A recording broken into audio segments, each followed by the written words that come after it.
Pilate sortit de nouveau et dit à la foule: «Écoutez, je vais vous l'amener ici, dehors, afin que vous compreniez que je ne trouve aucune raison de condamner cet homme.»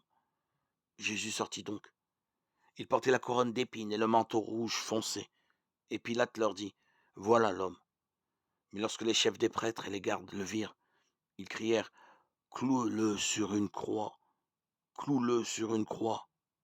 Pilate leur dit: «Prenez-le et clouez-le vous-même sur une croix, car je ne trouve pas de raison de le condamner moi.»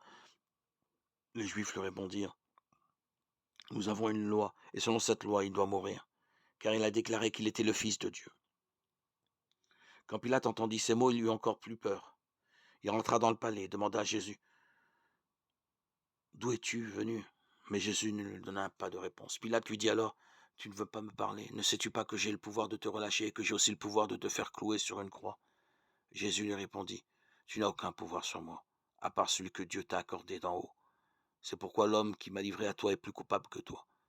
Dès ce moment, Pilate cherchait un moyen de relâcher Jésus. Mais les Juifs se mirent à crier: «Si tu relâches cet homme, tu n'es pas un ami de l'empereur. Tout homme qui se déclare roi est un ennemi de l'empereur.» Quand Pilate entendit ces mots, il fit amener Jésus dehors. Il s'assit sur le siège du juge, à l'endroit appelé place pavée, qu'on nomme Gabata. C'est le jour avant la fête de la Pâque, vers midi. Pilate dit aux Juifs: «Voilà votre roi.» Mais ils se mirent à crier: à mort, cloue-le sur une croix.» Pilate leur dit: «Faut-il que je cloue votre roi sur une croix?» Les chefs des prêtres répondirent: «Nous n'avons pas d'autre roi que l'empereur.» Alors Pilate leur livra Jésus pour qu'on le cloue sur une croix. Jean 18, 4-16.